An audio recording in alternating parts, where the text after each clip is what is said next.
আল্লাহর ওলিরা যখন নামাজে দাঁড়ান সেটা আরেক জগৎ, সেটা আরেক জগৎ। কিয়ামের এক জগৎ, রুকুর এক জগৎ, সিজদার এক জগৎ। এখানে মেরাজ হয়, এখানে নূরের বর্ষণ হয়। যেহেতু নূরের বর্ষণ হয়, আশেপাশে যারা থাকেন তারও নূরানি হয়, একটা কানেকশন তৈরি হয়, ভিতরের জগৎ ফেটে যায়, ভিতরের জগতে তুলপাড় তৈরি হয়।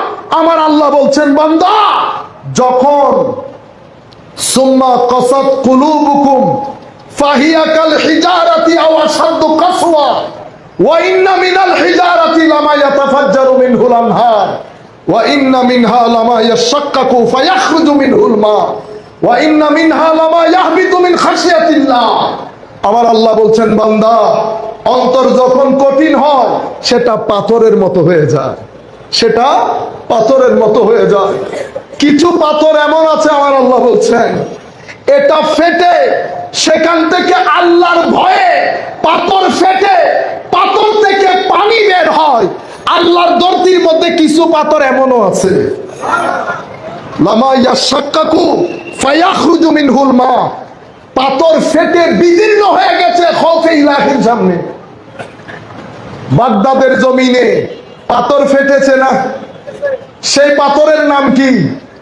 হুজুর গৌসুল আজম আব্দুল কাদের জিলানী।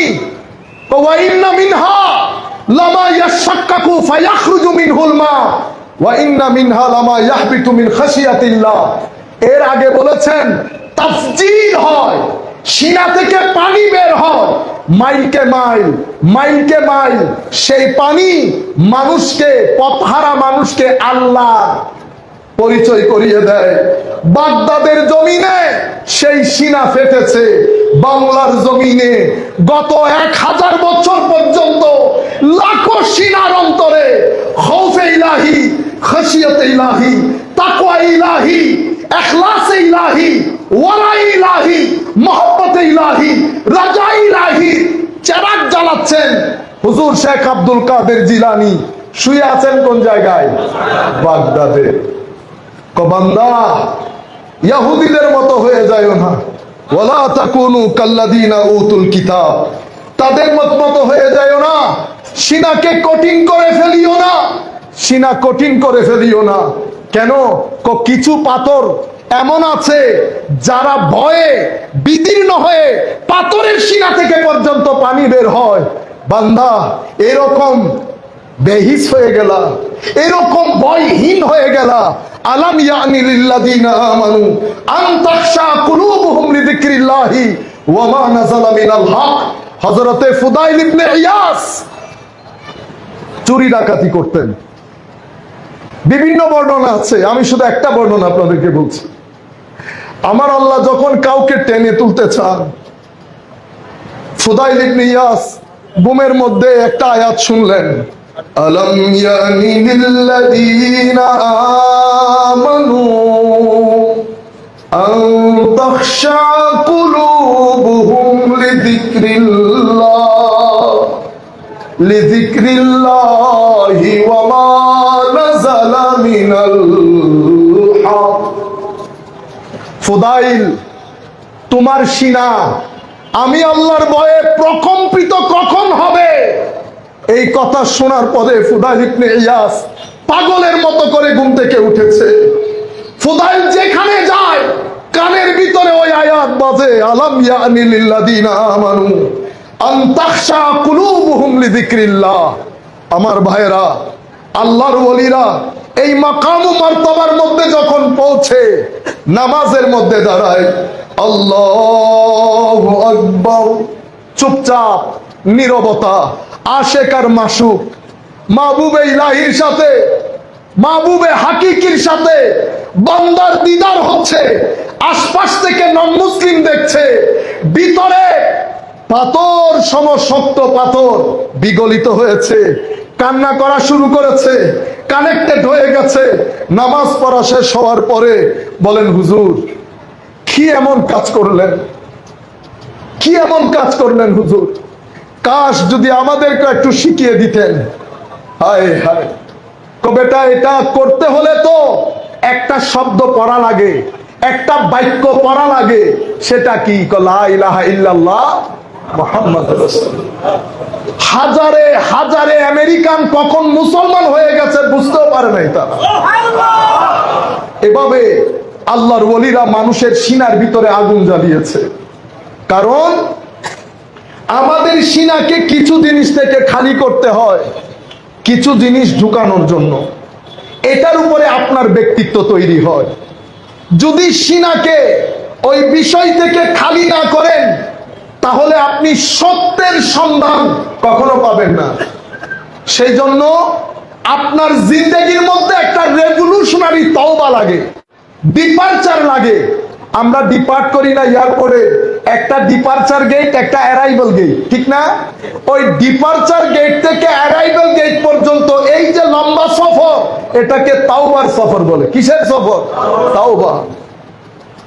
এই তাওবার কথা শরীয়তের উলামায়ে কেরাম যে ফিকা ফতোয়া লিখেছেন, সেখানে তাওবার কথা উল্লেখ নাই।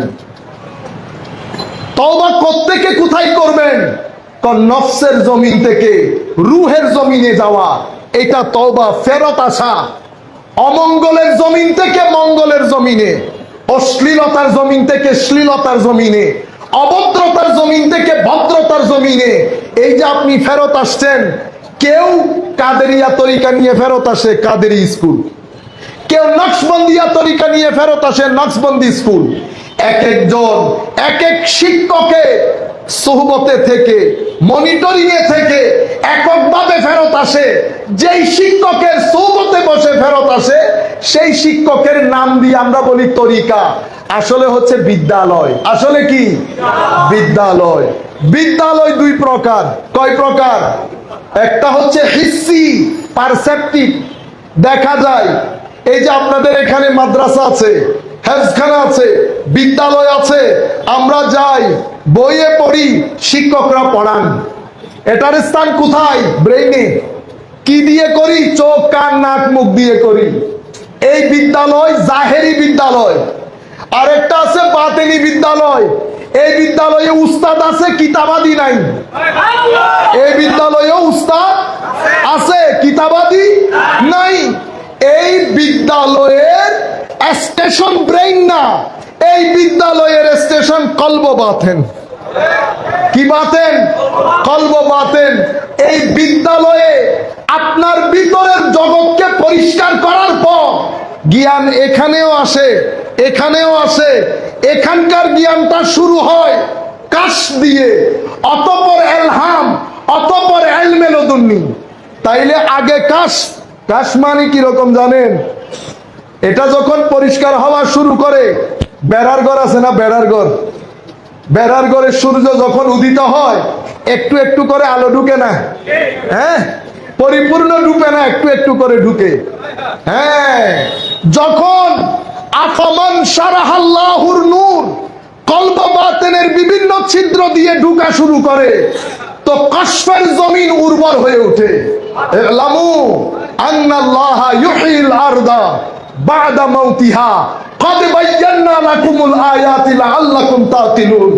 বান্দা, তুমি যদি আমার রাস্তায় এগিয়ে আসো, আমি কথা দিচ্ছি, তুমি হেঁটে আসলে আমি দৌড় দিয়ে যাব। আবার আল্লাহর দৌড় আমাদের দৌড়ের মতো না। হায় হায়, আপনি যখন চাইবেন মহব্বত দিয়ে, আমার আল্লাহ আপনার সিনা থেকে অন্ধকার দূরীভূত করবে। হঠাৎ করে নূরের বারিশ ছিদ্র দিয়ে ঢুকা শুরু করবে। কশফের জমিনে তরঙ্গ আসে, কশফের জমিন উর্বর হয়। বান্দা যখন ধারাবাহিকভাবে ধরে রাখে, অনার্স হয়ে গেছে, মাস্টার্স পর্যন্ত পৌঁছেছে, তখন কশফের জমিন বেড়া কেটে সেখানে এলহামের জমিনে পরিণত হয়।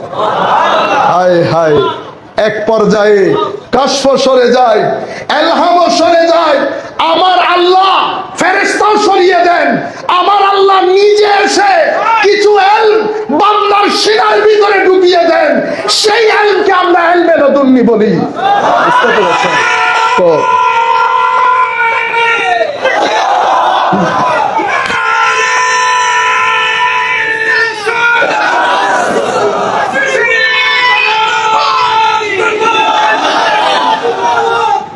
এই এলমে লদুন্নি যখন বান্দার সিনার ভিতরে আসে, এখন থেকে বান্দা বিনয় হতে শুরু করে, বিনয় হতে শুরু করে, ভদ্র হয়ে যায়, নম্র হয়ে যায়। কথাবার্তা যা বলতো এখন আর কথা বলে না, আগে মাকামে কালের মধ্যে ছিল, এলহাম পাওয়ার পরে মাকামে হালের মধ্যে চলে আসে। এখন আর কথা বলতে হয় না, এখন বসে থাকলেই হয়, নজর দিলেই হয়। এখন আমরা মুখে বলে যেটা করতে পারি না, হুজুর চোখে দেখে সেটা করতে পারে। কেন?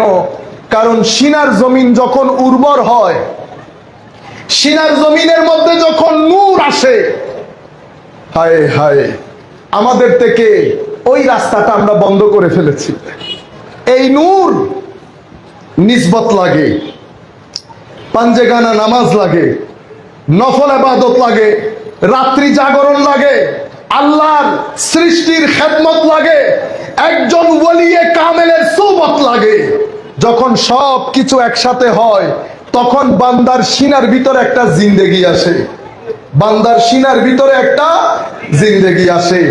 সেই জিন্দেগিওয়ালা মানুষকে আল্লাহর ওলিরা জিন্দা মানুষ বলে, আমাদেরকে জিন্দা বলে না। আমরা হলাম মুর্দা মানুষ অথবা রুগ্ন মানুষ। আপনি বলবেন রোগ তো কোথাও নাই, আমার নবী বলছেন রুগ্ন। কিরকম? কলবের মধ্যে যদি রোগ থাকে তুমি রোগা, কলবের মধ্যে রোগ না থাকলে তুমি রোগা না। মনে রাখবেন, আমরা আমাদের এখানে ইসলামকে আমরা ভাগ ভাগ করে ফেলেছি। আমরা একজন শুধু কেরাত শিখি, আরেকজন শুধু শরীয়ত শিখি, আরেকজন শুধু তাসাউফ শিখি। সবাই আলাদা আলাদা হয়ে গেছে। দিন একটা, দিনের অঙ্গ তিনটা। দিন একটা, অঙ্গ তিনটা। প্রথম অঙ্গ আকীদা, দ্বিতীয় অঙ্গ আমল, তৃতীয় অঙ্গ তাসাব্বুফ। কেন? কারণ তরিকত এবং তাসাব্বুফ আমাদেরকে শিখায় অহংকার কেমনে ভিতর থেকে বের করা যায়। কারণ আমলের পাহাড়ে আগুন লাগিয়ে দেয় কিসে? অহংকারে।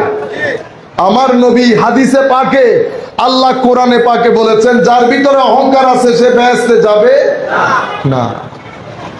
তাইলে এত বড় আমল, এখন আপনি যার ভিতরে অহংকার পূর্ণ, যেমন আমরা, সেই আমি আবার অহংকারের বিরুদ্ধে ওয়াজ করি। সেই কারণে অহংকার আছে কি নাই সেটা কারা বলবেন? মাজারে শুয়ে থাকা আল্লাহর ওলিরা, ওনারা হাত নাড়ানি, চোখ, এগুলা দেখলেই বুঝতে পারে আপনার ভিতরে কতটুকু অহংকার আছে। সেই কারণে ইমাম গাজালি ইহয়া উলুমিদ্দিনের মধ্যে কয়েকটা আলামত বর্ণনা করেছেন। এই আলামত গুলো পাওয়া গেলে আপনার ভিতরে অহংকার আছে। আপনারা বুঝতে পেরেছেন? সুতরাং নামাজের কয় ফরজ সেটা যেমন জানা ফরজ, অহংকার কিভাবে ভিতর থেকে বের করব সেটা জানাও ফরজ। এটা না থাকলে নামাজ হবে না, আর এটা থাকলে জান্নাতে ঢুকতে পারবো না। আপনারা তরিকত তাসাউফকে একেবারে নাই করে দিলেন। আপনারা বুঝতে পেরেছেন? কিন্তু আমরা যারা তরিকত তাসাউফের কথা বলি, আমরা পড়ি কম। আমাদের এখন যেটা করতে হবে, আমাদেরকে পড়তে হবে। কি করতে হবে? পড়তে হবে। বর্তমানে আমরা যেই জমানায় বসবাস করছি, আমি আমার বক্তব্যের শেষ ভাগে চলে এসেছি। দিনের তিনটা অঙ্গ বলেছি না? ঈমান। ঈমানের সমুদ্রের মধ্যে আগুন লেগেছে। আমার নবীর শানে বেয়াদবি হয়, আলে রসুলের শানে বেয়াদবি হয়, সাহাবায়ে কেরামের শানে বেয়াদবি হয়, আউলিয়ায়ে কেরামের শানে বেয়াদবি হয়। ঈমান চতুর্মুখী হামলার শিকার। কি কারণে? শয়তানের কারণে। কারণ সিরাতুল মুস্তাকিমে যখন যাওয়া শুরু করেছি, শয়তান বলে, আসো, I am waiting for you, লাআকুদান্না লাহুম সিরাতাকাল মুস্তাকিম সুম্মা লাআতিয়ান্নাহুম মিন বাইনি আইদিহিম ওয়া মিন খালফিহিম ওয়া আন আইমানিহিম ওয়া আন শামাইলিহিম ওয়া লা তাজিদু আকতারাহুম শাকিরিন। শয়তান সিরাতুল মুস্তাকিমে বসে আমাদেরকে সামনে থেকে, পেছন থেকে, ডান থেকে, বাম থেকে হামলা করে। আমাদের ঈমানের যেই ময়দান, সেই ময়দানের মধ্যে সন্দেহের উদ্রেক করে, কারো মুখে তানকিসে নবুওয়াত করে, কারো জবানে সাহাবায়ে কেরামের শানে বিয়াদবি করায়, কারো জবানে আলে রাসূলের শানে বিয়াদবি করায়, আর কারো জবানে আউলিয়ায়ে কেরামের শানে বিয়াদবি করায়। আপনারা বুঝতে পেরেছেন? এই তিনটা জিনিস, চারটা জিনিস ঈমানের শরীরের ক্যান্সারের মতো। কিসের মতো? ক্যান্সারের মতো। এরপরে আমল, আমল থেকে ইখলাস, আমল থেকে, আমল তো লাঠে উঠেছে। আমার আল্লাহ কোরআনে পাকের মধ্যে বলেছেন, ফাখালাফা মিন বাদিহিম খালফুন আদাউস সালাত ওয়াত্তাবাউশ শাহাওয়াত ফাসাউফা ইউলকাউনা গাইয়া। পরবর্তী প্রজন্ম এসে নামাজ দোয়া ছেড়ে দিয়েছে। আমাদের এখানে আমরা এত ইশক আদবের কথা বলি, আমরা পাঞ্জে গানা নামাজ পড়ি? বলেন তো দেখি। পাঞ্জে গানা নামাজ না পড়লে বান্দা বেগাইরত হয়ে যায়, বান্দা বেগাইরত হয়ে যায়, বান্দা আল্লাহর হেফাজতের চাদরের বাইরে চলে যায়। আমরা এখানে যারা বসেছি বেটা, মুরব্বিয়ানে কেরামের কথা বলবো না, আমাদের তরুণ প্রজন্ম, আমরা কি প্রত্যেকদিন কোরআনে পাঠ পড়ি? আপনি এত বড় বড় ওয়াজ শোনার কোনো দরকার আছে? প্রত্যেকে বুকে হাত দিয়ে নিজেকে জিজ্ঞেস করি, আজকে কোরআন শরীফ পড়েছে কিনা? কোরআনে পাকের দিকে ফেরত আসেন। কোরআনে পাক পড়া আল্লাহর হেফাজতের চাদরে আসা এক কথা, নামাজ পড়া আল্লাহর হেফাজতের চাদরে আসা এক কথা। আমার নবী বলেছেন, আস-সালাতু ইমাদুদ্দিন, নামাজ দ্বীনের স্তম্ভ। যেই ব্যক্তি নামাজ পড়লো না, সেই দ্বীনের স্তম্ভকে ধ্বংস করে দিল। আমরা কোন জমানায় বসবাস করছি সেটা বলছি। এরপরে তরুণ প্রজন্মের চিন্তা করেন, নামাজ শুধু না পড়া না, নামাজের ব্যাপারে সন্দেহ পোষণ করা। আমাদের ছেলেরা ওই জায়গা পর্যন্ত চলে গেছে। রয়ে গেল ইহসান, ইহসানের সমুদ্রের মধ্যে আগুন লেগেছে। ইখলাস উঠে গেছে। এমনিতে আমরা খেদমত করি, ওরে আমাদের খেদমতের জ্বালা বাঁচা মুসিবত। হুজুরকে অ্যাডভান্স ছাড়া আনো যায় না, হুজুরকে অ্যাডভান্স ছাড়া আনো যায় না। ইখলাস আছে, ইখলাস থাকলে অ্যাডভান্স থাকে। ইখলাস অ্যাডভান্স একসাথে যাবে না। আপনারা যেই পরিমাণ মাহফিল করেন, মাদ্রাসার ছেলেরা লেখাপড়া ছেড়ে দিয়েছে। তারা এখন ঘরে বসে বসে ওয়াজ শিখে, কারণ সেই বুঝেছে এই ওয়াজ ইন্ডাস্ট্রি, এই দাওয়াত ইন্ডাস্ট্রির ভিতর ঢুকতে পারলে রেভলিউশন তৈরি হবে। সে মাদ্রাসার লেখাপড়া ছেড়ে দিয়েছে, কারণ লেখাপড়া কষ্টের বিষয়। সে কষ্ট করবে কেন? সে দেখতেছে তার মতো, আমাদের মতো লোকগুলাকে লাখো টাকা দিয়ে এনে মানুষ জমিয়ে ফজরের নামাজ না পড়ে শুয়ে পড়েছে বিসমিল্লাহ। কি রেভলিউশনের কাজ করে ফেলেছি। আপনারা বুঝতে পেরেছেন? এগুলা বন্ধ করে কনস্ট্রাকটিভ কাজ করেন। আমাদের ছেলেপুলে ফাইন্যান্সিয়াল ক্রাইসিসে আছে, তাদের ফাইন্যান্সিয়াল ক্রাইসিস দূর করে ফাইন্যান্সিয়াল ওই জায়গার মধ্যে ঢুকিয়ে তাকে মিশনের কাজে কিভাবে ব্যবহার করব সেটা খুঁজে বের করতে হবে। তার পেটে ভাত নাই, আমি যদি তার মিশনের কাজের কথা বলি, আসবে? আসবে না। আমার ছেলেদের জন্য আমরা যদি কাজের ব্যবস্থা না করি, আমাদের ছেলেদের মধ্যে কিছুদিন পরে আপনাদেরকে ডাকা হবে। আপনাদের মধ্যে যেই যেই বিষয়ের এক্সপার্ট, কন্টেন্ট ক্রিয়েটর হন, ফ্রিল্যান্সার হন, যেই যেই বিষয়ের এক্সপার্ট, কিছুদিনের মধ্যে আমরা ডাকবো আপনাদেরকে। ঢাকার বুকে 2000 এক্সপার্ট একসাথে হবেন। ডাক্তার, ইঞ্জিনিয়ার, যারা স্কুল করতে জানে তারা, যারা ফ্রিল্যান্সার, আমাদের ছেলেপুলে আসবেন। আমরা আপনাদেরকে নিয়ে আহলে সুন্নাত ওয়াল জামাতের তারিখের মধ্যে আরেকটা রেভলিউশন ঘটাইতে চাই। বাইরের সমালোচনা বাদ দেই, অমুক এটা করেছে, সমুক এটা করেছে, আমরা করতে পারি না, এটা আমাদের দুর্ভাগ্য। ফিল্ড যদি খালি থাকে আরেকজন আসবে না। আপনি ফিল্ড খালি করলেন কেন? সুফিয়ায়ে কেরাম এতগুলো খানেকা করেছে, আমাদেরকে কি নতুন করে প্রতিষ্ঠান করতে হয়? আল্লাহর ওলিরা বাজার করে দিয়ে গেছে, সেই বাজারে আমরা আমাদের প্রোডাক্ট বিক্রি করতে পারতেছি না। আমাকে কি বাজার বসাইতে হচ্ছে? আমি কি বাজার বসাইতে পারবো? বাজার যাদের বসানোর তারা তো বসিয়ে গেছে। তারা খানেকা দিয়েছে, মসজিদ দিয়েছে, মাদ্রাসা দিয়েছে। তো আমরা যারা উনাদের উত্তরসূরি, আমরা তাদের দেওয়া 80% প্রতিষ্ঠান ছেড়ে দিয়েছি।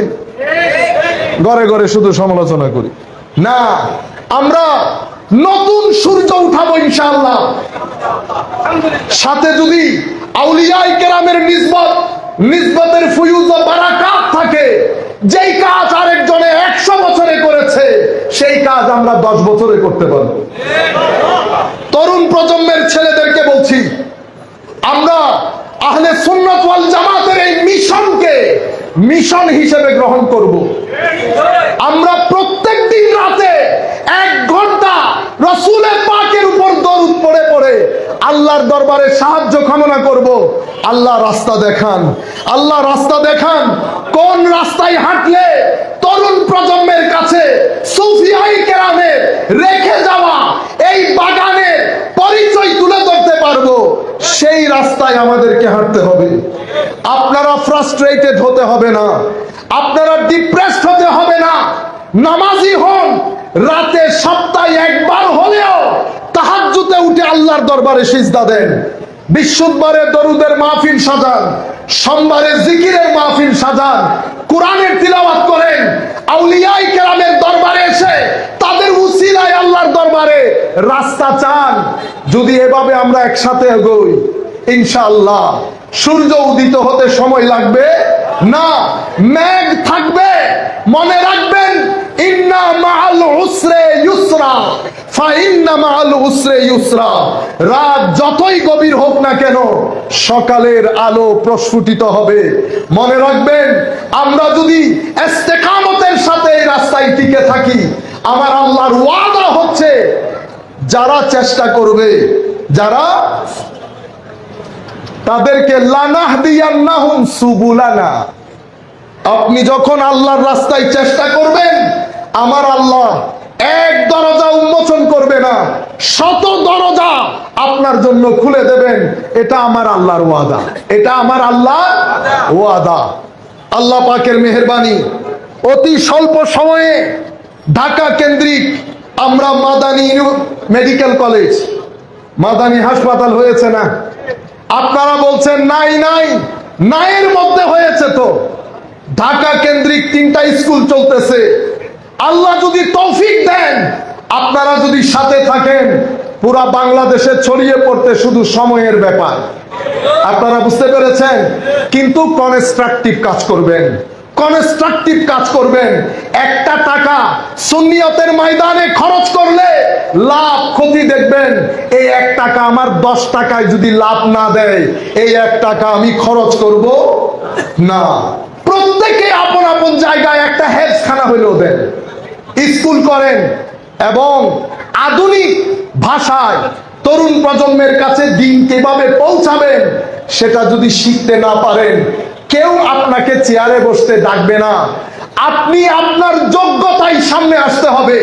পৃথিবীর মঞ্চ আপনার জন্য প্রস্তুত, না ডেকে পারবে না। সুতরাং আল্লাহর ওলিদের এই উস থেকে, হুজুর আল্লামা আহসানুজ্জামান রাদিয়াল্লাহু তাআলা হুজুরসে পাক থেকে হুজুর যেভাবে চেষ্টা করেছেন কনস্ট্রাকটিভ কাজ দিয়ে আহলে সুন্নাত ওয়াল জামাতের এই জায়গায় রেভলিউশন তৈরি করার জন্য, হুজুরের দায়িত্ব পালন করে হুজুর চলে গেছেন। হুজুরের রেখে যাওয়া দায়িত্ব পালন করা আমাদের কাজ। হিংসা হানাহানি করবেন না, জিকির করেন। যতক্ষণ ফেসবুকে লেখেন ততক্ষণ সুবহানাল্লাহ, আলহামদুলিল্লাহ, ওয়ালা ইলাহা ইল্লাল্লাহু আল্লাহু আকবার, ওয়ালা হাওলা ওয়ালা কুওয়াতা ইল্লা বিল্লাহিল আলিয়্যিল আযীম। এই দোয়া দরুদগুলো পড়েন। সুফিয়ায়ে কেরাম প্রথম যুগ, মধ্যযুগ, এই যুগে আমাদেরকে দ্বীনের যে সত্যিকার যৌক দান করেছেন, যৌকি দ্বীন দিয়ে গেছেন, সেটা যদি তরুণ প্রজন্মের কাছে পৌঁছাইতে না পারি, তারা ফ্রাস্ট্রেটেড হবে, ডিপ্রেসড হবে। আমি আর কথা আজকে না বাড়াই, 1 ঘন্টা বলতে বলেছেন। আমারও শরীর খুবই খারাপ, অসম্ভব টায়ার্ড লাগতেছে। তবু আমি কোন রকম ঠেলে টুলে বলতেছি, ভিতর থেকে আসতেছে না জিনিসগুলা। কালকেও ঘুমাই নাই, প্রায় 13-14 দিন ঘুম হয় নাই। 1-1.5 ঘন্টা 1-1.5 ঘন্টা, ওই ঘুমে তো শরীর চলে না। আর তাছাড়া আমরা বাইরে থাকতে থাকতে অভ্যস্ত হয়ে গেছি, এই গরমগুলা লোড নিতেও পারি না, মনে হয় যেন স্ট্রোক করে ফেলবো এই অবস্থা। আর আসতে অনেকক্ষণ হাঁটতে হয়েছে। যতটুকুন হুজুরের ফয়ুজ বারাকাত হয়েছে ততটুকুন আপনাদেরকে বলছি, ফেসবুক স্ক্রিন টাইম কমিয়ে ফেলেন।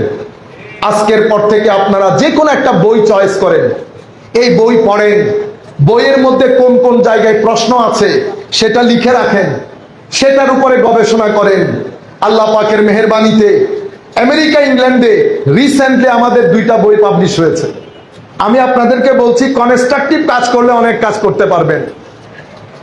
এটা ইসলামিক স্টাডিজের উপরই বই, বাট এটাকে যেই মেথোডোলজি, যেই মানহাজ অনুযায়ী করা হয়েছে ইংরেজি ভাষাতে, অনেক গণনার কিতাব আছে। আমরা কি আর বলতে পারবো নিজের কিতাব সেরা হয়েছে? এটা তো আর বলতে পারবো না, কিন্তু এতটুকুন আপনারা সিনা খুলে বলতে পারবেন, one of the best books written in this field.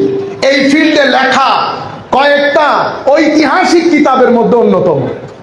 আমাকে ইজিপশিয়ান এক ডক্টর ফোন করে বলেছেন, বেটা আপনার কিতাব পড়েছি, এক কথায় অ্যামেজিং বুক হয়েছে।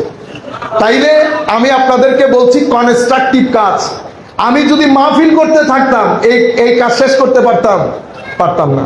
আপনারা যেই হারে মাহফিলের দাওয়াত করেন, ওইটার ভিতরে যদি আমি ঢুকি আর বের হইতে পারবো? এত কনস্ট্রাকটিভ কাজগুলা হবে না। আল্লাহ পাকের মেহেরবানি, আগামী 6 তারিখ থেকে ইমাম গাজালির ইহয়া উলুমিদ্দিনের কাজ শুরু হবে। আপনাদের আমাদের ভাই একজাত তরুণ প্রজন্ম দিয়ে 1 বছরের মধ্যে ইহয়া উলুমিদ্দিন আপনাদের ঘরে থাকবে ইনশাআল্লাহ। এরপরে 5 থেকে 7 বছরের মধ্যে ইমাম গাজালির মেইন কিতাবগুলো আপনারা বাজারে পাবেন। আমাদের ছেলেরা কাজ করবে। আর কিছু টিম আমাদের যারা বিভিন্ন বিষয়ে এক্সপার্ট, তাদেরকে আমরা ঢাকাতে ডাকবো। আপনারা আসবেন, ফর্ম ফিল আপ করবেন, আমাদেরকে জানান দিবেন কে কোন বিষয়ে পারদর্শী। আপনাদেরকে নিয়ে আমরা, আল্লাহ যে ঘোষণা দিয়েছেন লানাহদিয়ান্নাহুম সুবুলানা, আরেকটা দরজা আপনাদেরকে দিয়ে উন্মোচন করাবো ইনশাআল্লাহ। মানুষ আস্তে আস্তে গর্ত থেকে উঠে আসতেছে। এতদিন পরিচয় দিত না, কল্পনা জল্পনার বাইরে কোন কোন জায়গায় আমাদের মানুষ বসা মানুষ আছে। তাওয়াক্কালতু আলাল্লাহ বলে রাস্তার মধ্যে নেমে পড়ি। তবে আমাদের অস্ত্র হবে 2টা, আখলাক, তাসাব্বুফ এবং ইলম। তাসাব্বুফ এবং ইলম। গালি দিব না, অহংকার করব না, হিংসা করব না, কারো ইলমের জবাব ইলম দিয়ে দেব। যদি হিংসা থাকে চুপ করে থাকবো। সত্যিকার তরিকত তাসাব্বুফ বুকে ধারণ করে যদি নেমে পড়ি, স্বল্প সময়ের মধ্যে আজিম সফলতা আল্লাহ দান করবেন। কিছুক্ষণ আগে আমার আশরাফি ভাই আপনাদেরকে স্কলার্স ফোরাম বাংলাদেশের একটা আপডেট দিয়েছেন। হুজুর আমাদের একটা অনুষ্ঠানে এসেছিলেন, আমি শুধু ওই এহসান মনে করে আজকে না গিয়ে আজকের অনুষ্ঠানে আসা নিশ্চিত করেছি, যাতে এহসানের বদলটা এহসান দিয়ে হয়। আমরা তো আর এহসান করতে পারবো না হুজুরের উপর, সৈয়দ জাদা আরো। আমরা শুধুমাত্র আমাদের কিছু চাকরি করে গেলাম। আপনারাও দোয়া করবেন, আল্লাহ যেন আমাদেরকে হিংসুকের হিংসা, নিন্দুকের নিন্দা, আল্লাহ যেন ফাসাদি চোখ থেকে আমাদেরকে রক্ষা করেন। এবং আপনাদেরকে আশার আলো দেখিয়ে যাচ্ছি, ডিপ্রেস হবেন না, হতাশায় পড়বেন না। আহলে সুন্নাত ওয়াল জামাতের উপর এর চেয়ে খারাপ সময় গেছে।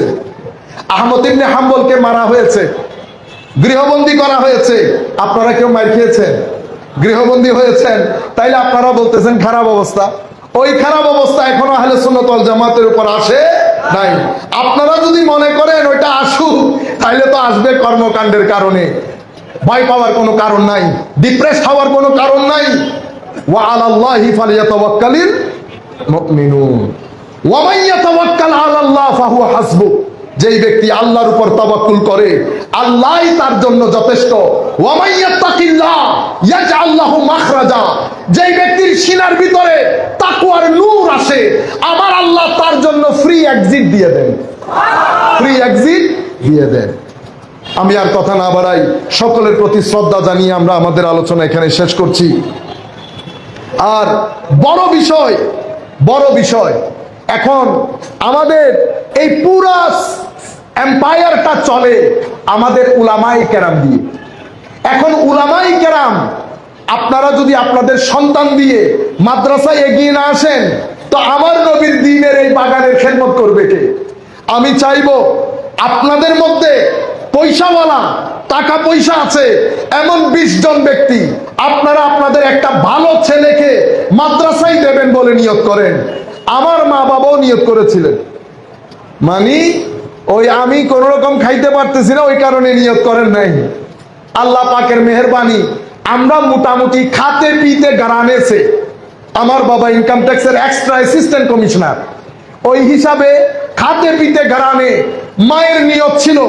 আমার সাথে যারা পড়েছেন তারা জানেন আমি এখনো কোরআন শরীফের একটা আয়াত পড়তে পারি না, দুর্বল ছাত্র হওয়ার কারণে। আপনি কত দুর্বল সেটা বিষয় না, পিছনে যদি মা বাবার দোয়া থাকে, ওলি বুজুর্গদের দোয়া থাকে, কুল কায়নাতের মধ্যে আপনার ঢঙ্কা বাজবে। আপনি চান না আপনার মাধ্যমে আপনার সম্মান দুনিয়াতে হোক আখিরাতে হোক, সেটাকে আমরা চাই না।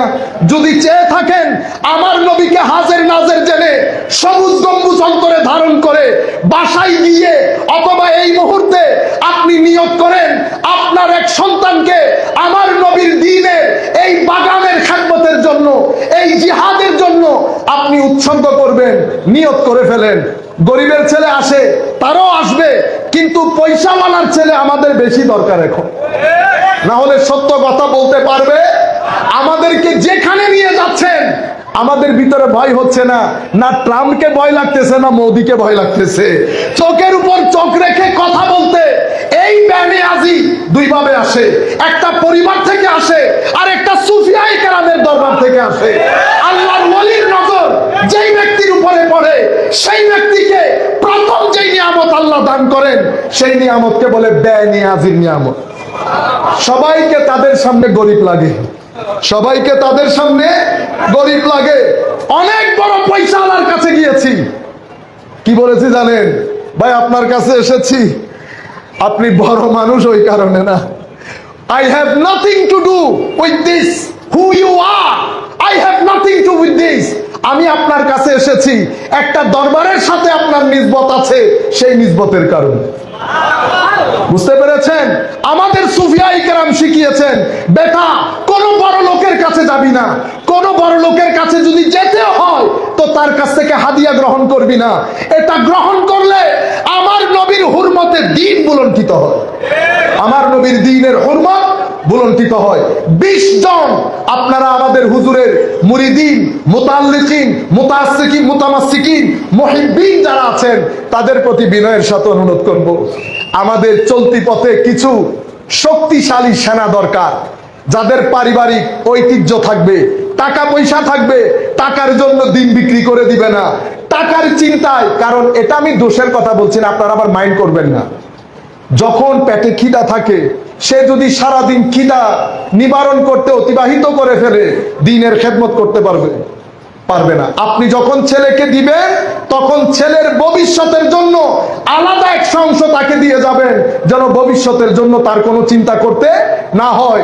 বাংলা থেকে প্রাচ্য থেকে পাশ্চাত্য যেন খেদমত করতে পারে। আমি কি এটা আশা করতে পারি আপনাদের কাছ থেকে? আমার মা বাবা দিয়ে কি ভুল করেছে? আমার বাবা দিন রাত কাঁদে, এই চোখের জল আমার জন্য দোয়া। কেন? দুনিয়াতে উনি বলছেন দুনিয়াতে যদি এই সম্মান হয়, বাকিটা আপনারা বুঝে নেন। সুতরাং সম্মান পাবেন, সম্মান পাবেন, কবরেও পাবেন, আখেরাতেও পাবেন। কবরে যদি আমার নবী আপনাকে জড়িয়ে ধরে একটা মুস্কি হাসি দেয়, কেমন লাগবে? হায় হায় হায়, নারায়ে তাকবীর দেন, নারায়ে রিসালাত, নারায়ে রিসালাত, নারায়ে রিসালাত, নারায়ে হায়দারি, নারায়ে গাউসিয়া। হুজুর মশরিকালা দরবার শরীফ। ওয়া আখিরু দাওয়ানা আলহামদুলিল্লাহি রাব্বিল আলামিন।